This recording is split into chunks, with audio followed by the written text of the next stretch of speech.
Kamran academy classes में आपका स्वागत है। मैं कामरान अकमल। आज की इस वीडियो में जो हम डिस्कस करने जा रहे हैं वो है इंडो इस्लामिक से रिलेटेड इंपॉर्टेंट क्वेश्चंस है जो एएमयू एंट्रेंस के लिए बहुत ही ज़्यादा यूज़फुल और फ़ायदेमंद है। इसी के साथ साथ इस वीडियो का पीडीएफ आप मेरे Telegram link Kamran academy classes से भी जाके डाउनलोड कर सकते हैं। साथ ही साथ टेलीग्राम का लिंक जो है मैं डिस्क्रिप्शन में भी दे दूंगा, तो आप यहां से भी ज्वाइन हो सकते हैं। शुरू करते हैं। आज का सबसे पहला जो क्वेश्चन है वो ये है, the Delhi Sultan who wrote his memoir was. Delhi सल्तनत में वो कौन सा बादशाह था जिसने अपनी मेमोरी लिखी थी, अपनी ऑटोबायोग्राफी लिखी थी। तो इसका जो करेक्ट आंसर है वह है ऑप्शन डी, फ़िरोज़ शाह तुगलक। फ़िरोज़ शाह तुगलक के बारे में अगर हम बात करते हैं तो उन्होंने जो किताब लिखा था उसको हम फुतुहात फ़िरोज़ शाही के नाम से जानते हैं। इसी के साथ साथ उनके जीवनी दो और भी किताबें लिखी गई है जो दो ग्रेट हिस्टोरियंस ने लिखा है, जिसमें से एक जो है शम्स सिराज अफ़ीफ़ हैं और दूसरे जो है वह है Ziauddin Barni. Question number 2, who amongst the following sultans built the 5th storey of Qutub Minar. Delhi सल्तनत का वो कौन सा बादशाह था जिसने कुतुब मीनार का 5वें ज़ीना को बनाया था। तो इसका जो करेक्ट आंसर है वो है ऑप्शन सी, फ़िरोज़ शाह तुगलक ने 5th स्टोरी को बनाया था। फर्स्ट जो बनाने वाले थे वो थे कुतुबुद्दीन ऐबक, और उसी के साथ साथ फर्स्ट के बाद से सेकेंड, थर्ड एंड फोर्थ को जो बनाने वाले थे वो थे Iltutmish. Question number 3, which of the following sultans had greatest number of slaves in his court. Delhi सल्तनत का वो कौन सा बादशाह था जिनके दरबार में सबसे ज़्यादा स्लेव थे, सबसे ज़्यादा गुलाम थे। तो इसका जो करेक्ट आंसर है वो है ऑप्शन डी, फ़िरोज़ शाह तुगलक। फ़िरोज़ शाह तुगलक के कोर्ट में अप्रोक्स 2 लाख से ज़्यादा स्लेब रहते थे। इस वजह से फ़िरोज़ शाह तुगलक ने उनके देखभाल के लिए एक अलग से डिपार्टमेंट भी बनवाया था, जिस डिपार्टमेंट को हम दीवाने बंदगान के नाम से जानते हैं। Question number 4, which of the following sultans founded the town where now stands Agra. Delhi सल्तनत का वो कौन सा बादशाह था जिसने एक शहर को बसाया था जहाँ पे आज आगरा स्थित है, वाक़ है। तो वो कौन सा रूलर है। तो क्वेश्चन नंबर 4 का जो करेक्ट आंसर है वह है ऑप्शन डी, सिकंदर लोधी ने आगरा शहर को इस्टेब्लिश किया था, जो लोधी डायनेस्टी से वो ताल्लुक़ रखते थे। Question number 5, in medieval India what did the term जीतल रेफर टू। मिडिवल इंडिया में टर्म जीतल जो है किस चीज़ के लिए यूज़ किया जाता था। Weight, coins, game, diet. तो इसका जो करेक्ट आंसर है वह है ऑप्शन सी, कॉइन्स के लिए जीतल को यूज़ किया जाता था। बेसिकली अगर हम बात करें तो इल्तुतमिश ने स्लेब डायनेस्टी में 2 सिक्कों को उन्होंने इंट्रोड्यूस किया था, जिसमें से एक को हम जीतल और एक को हम टांका के नाम से जानते हैं। एक को हम जीतल और एक को हम टांका के नाम से जानते हैं, जो एक सिल्वर का और एक कॉपर का था। तो इसका जो एसोसिएशन है वो है ऑप्शन सी, कॉइन से। Question number 6, who among the following witness the reign of 7 sultans of Delhi. वो कौन सा इंसान है, कौन सी पर्सनालिटी है जिसने 7 बादशाहों की ज़िंदगी को देखा है। तो इसका जो करेक्ट आंसर है वह है अमीर खुसरो ने 7 बादशाहों की ज़िंदगी को अपने आँखों से देखा है। Question number 7, who abolished iqta system. Abolished iqta system को ख़त्म करने वाले रूलर कौन थे। तो इसका जो करेक्ट आंसर है वह है ऑप्शन डी, अलाउद्दीन खिलजी ने इक्ता सिस्टम को ख़त्म किया, और इसको जो लाने वाले थे इक्ता सिस्टम को वो थे Iltutmish. Question number 8, who was the last ruler of Tughlaq dynasty of Delhi सल्तनत। तुगलक डायनेस्टी के लास्ट रूलर कौन थे। तो अगर हम इसके बारे में बात करते हैं तो इसका जो करेक्ट आंसर है वह है महमूद शाह तुगलक, जो थे वो लास्ट रूलर थे दिल्ली सल्तनत के, ख़ासतौर से जो तुगलक डायनेस्टी है उस। तो एक चीज़ आपको और ये भी याद रखना है कि महमूद शाह तुगलक के पीरियड में ही तैमूर लंग ने दिल्ली सल्तनत में आक्रमण किया था 1398 में। ये भी इंपॉर्टेंट क्वेश्चन है जो बार बार पूछे जाते हैं, और उसी के बाद से फिर यहाँ पे सैयद डायनेस्टी को इस्टेब्लिश किया जाता है खिजर शाह के ज़रिए से। Question number 9, Ibn Battuta visited India during the reign of. किन के ज़माने में इब्न बतूता हिंदुस्तान आए थे। तो इसका जो करेक्ट आंसर है वह है option D, Mohammad bin Tughlaq. Question number 10, Mohammad bin Tughlaq was proficient in, काफ़ी अच्छे थे किस में, आर्ट में, म्यूज़िक में, फ़िलोसफी में, कैलीग्राफी में। तो इसका जो करेक्ट आंसर है वह है ऑप्शन सी, कैलीग्राफी में। इसी के साथ साथ फ़िलोसफी में भी उनको बहुत ज़्यादा इंटरेस्ट था और काफ़ी पढ़े लिखे लोगों को उन्होंने अपने दरबार में भी रखा था।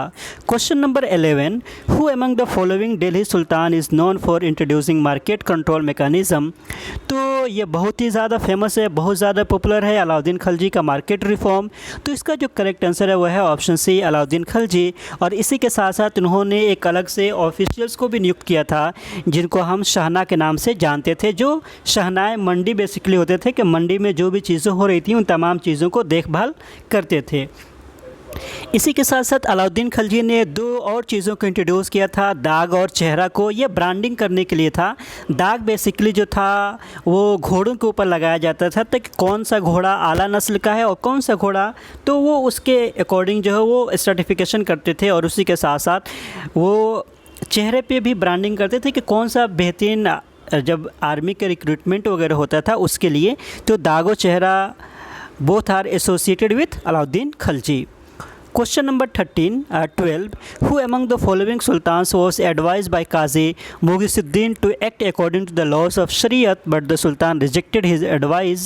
वो कौन सा रूल है जिसको सुल्तान काजी मुगीसुद्दीन ने ये एडवाइस दिया कि आप शरिया के अकॉर्डिंग जो है अपनी हुकूमत को चलाइए, लेकिन बादशाह ने उनके इस आइडियाज़ को रिजेक्ट कर दिया। तो इसका जो करेक्ट आंसर है वह है option A, Alauddin Khilji. Question number 13, Yahiya bin Ahmad Sirhindi the author of Tarikh Mubarak Shahi lived in the period of. तो इसका जो करेक्ट आंसर है वह है सैयद डायनेस्टी। और सैयद डायनेस्टी को जानने के लिए ये किताब बहुत ही ज़्यादा ज़रूरी है। तो Tarikh Mubarak Shahi is main source for the Sayyid dynasty and the author of this book is Yahiya bin Ahmad Sirhindi. Question number 14, in the Delhi sultanate an administrative unit called pargana was headed by an official known as. Delhi सल्तनत में जो एडमिनिस्ट्रेटिव यूनिट परगना होता था उसको head करने वाले officials को किस नाम से जाना जाता था। तो इसका जो करेक्ट आंसर है वह है option D, Amil. Question number 15, name the sultan who introduce rationing system in India. तो इसका जो करेक्ट आंसर है वह है option B, Alauddin Khilji. Question number 16, Mohammad bin Tughlaq shifted his capital from Delhi to. तो इसका जो करेक्ट आंसर है वह है दौलताबाद, जिसको हम देवागिरी के नाम से जानते हैं। और ऐसा माना जाता था कि मोहम्मद बिन तुगलक का ये शिफ्टिंग ऑफ कैपिटल जो है दिल्ली से दौलताबाद, ये एक बहुत अहमकाना फ़ैसला उनका था, क्योंकि पैसे फाइनेंशियल भी बहुत ज़्यादा प्रॉब्लम उनको होने लगी। लोग जब दिल्ली से वहाँ गए तो बहुत सारे लोग रास्ते में मर गए, यहाँ से भूख से भी बहुत सारे लोग मर गए थे। तो ये गलत डिसीजन माना जाता था जो मोहम्मद बिन तुगलक के ज़रिए से लिया गया था।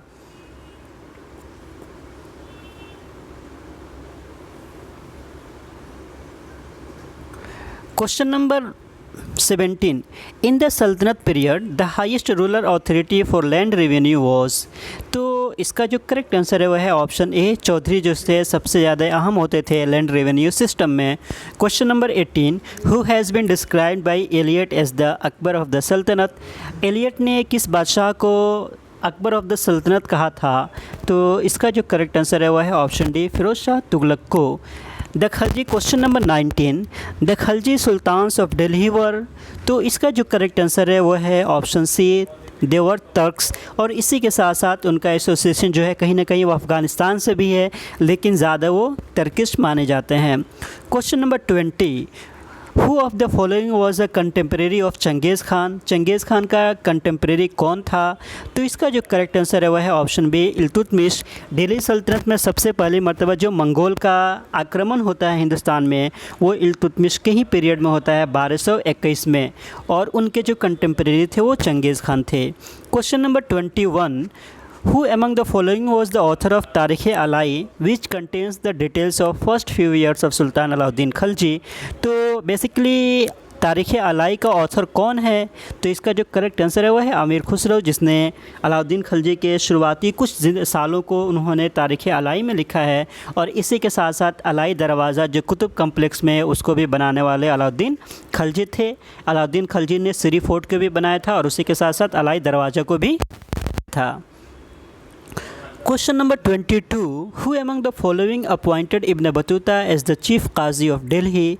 तो इसका जो करेक्ट आंसर है अगर हम बात करें तो वह है मोहम्मद बिन तुगलक। मोहम्मद बिन तुगलक ने इब्न बतूता का काज़ीउल क़ुज़ात बनाया था। और उसी के साथ साथ इब्न बतूता ही was from Morocco and he wrote a very famous book based on his travelling which is known as travels, या उसको अर्रहला के नाम से भी बोलते हैं।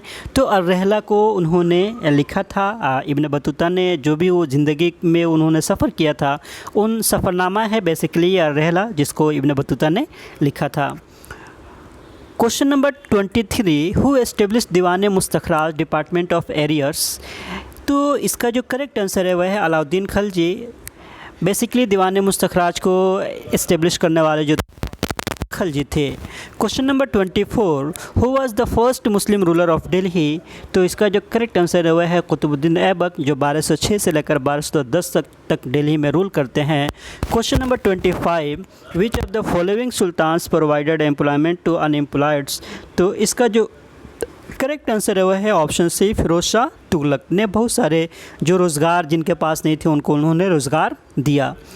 Question number 26, who was the first real king of सल्तनत। तो इसका जो करेक्ट आंसर है वह है इल्तुतमिश को रियल सल्तनत के रियल रूलर माना जाता है। कुतुबुद्दीन ऐबक सिर्फ 4 साल तक ज़िंदा रहे थे, 4 साल तक उन्होंने रूल किया था। उसके बाद से रियल फाउंडर जो माना जाता है वो इल्तुतमिश को माना जाता है। क्वेश्चन नंबर 27, अमीर Khusro the parrot of India, जिसको हम तूती हिंद के नबी नाम से जानते हैं, he was burn. Correct answer है वह है ऑप्शन ए, पटियाली में उनकी पैदाइश हुई थी। और पटियाली जो है आजकल के मॉडर्न यूपी में है। Question number 28, where did the traveller Ibn Battuta come from. Ibn Battuta कहाँ से हिंदुस्तान आए थे। तो इसका जो करेक्ट आंसर है वह है ऑप्शन ए, मोरक्को, जिसको हम मराकश के नाम से जानते हैं। Question number 29, the sultan who described himself as Sikandar Sani the second Alexander was. तो इसका जो करेक्ट आंसर है वह है अलाउद्दीन खलजी ने अपने आप को सिकंदर सानी बोला था या सेकेंड अलेक्जेंडर, क्योंकि इन्होंने भी बहुत सारे इलाकों को एनेक्स किया था, फतह किया था। इस वजह से उन्होंने अपने आप को सिकंदर सानी का टाइटल दिया था। Question number 30, the Qutub Minar was completed by the famous ruler. तो इसका जो करेक्ट आंसर है वह है ऑप्शन बी, इल्तुतमिश। बेसिकली अगर हम बात करते हैं तो कुतुबुद्दीन ऐबक ने ख्वाजा कुतुबुद्दीन बख्तियार काकी की मेमोरी में उन्होंने कुतुब मीनार को बनवाने की शुरुआत तो की और एक स्टोरी तक उन्होंने कंप्लीट भी किया, लेकिन उसके बाद से 3 स्टोरी को जो मुकम्मल तौर पे कंप्लीट करने वाले थे वो इल्तुतमिश थे। और फिर सबसे लास्ट जो जीना है, 5वां जो स्टोरी है, उसको फिरोज शाह तुगलक ने बनवाया था। Question number 31, Amir Khusrau was a famous court poet of. तो इसका जो करेक्ट आंसर है वह है Alauddin Khalji. Question number 32, the medieval ruler who was the first to establish a ministry of agriculture, Diwan Kohi. तो दीवान कोही जिसको डिपार्टमेंट ऑफ एग्रीकल्चर के नाम से जाना जाता है, इसको अगर हम बात करते हैं तो मोहम्मद बिन तुगलक ने इस्टेब्लिश किया था। Question number 33, which of the following are correctly matched. Sultan Mahmud Ghazni के बारे में अगर हम बात करते हैं तो सेक ऑफ सोमनाथ टेम्पल को पे उन्होंने अटैक किया था और मोहम्मद गौरी ने साउथ और सिंध के इलाक़ों को कनकट किया था, कन्क्वेस्ट किया था, फतह किया था। इस वजह से इसका जो करेक्ट आंसर हो जाएगा वह है ऑप्शन ए एंड 2, और उसके अलावा जो है वो मैच नहीं कर रहा है। Question number 34, who among the following was the first Muslim military commander who annexed Bihar and Bengal by overthrowing the ruling dynasty. तो इसका जो करेक्ट आंसर है वह है बख्तियार खलजी ने। बेसिकली अगर हम बात करते हैं तो बिहार और बंगाल से वहाँ पे हुकूमत को ख़त्म कर दिया था। Lodhi dynasty was founded by, Lodhi dynasty को इस्टेब्लिश करने वाले कौन थे। तो इसका जो करेक्ट आंसर है वह है बहलोल लोधी। बहलोल लोधी के बाद से सिकंदर लोधी का पीरियड आता है और फिर सिकंदर लोधी के बाद से Ibrahim Lodhi, and Ibrahim Lodhi was the last ruler of Delhi sultanate and he was the last ruler of Lodhi dynasty and he was defeated by Babur in the first battle of Panipat which happened in 1526। तो ये हम सिर्फ आज 35 क्वेश्चंस को डिस्कस किए हैं। इसके बाद से और जो है 300 क्वेश्चन तक हम डिस्कस करेंगे ताकि ये आपके एग्ज़ाम के लिए ज़्यादा हेल्पफुल हो सके। और मैं चाहता हूँ कि इसी तरह के मज़ीद अपडेट पाने के लिए आप मेरे YouTube चैनल से जुड़े रहिए। And thank you so much.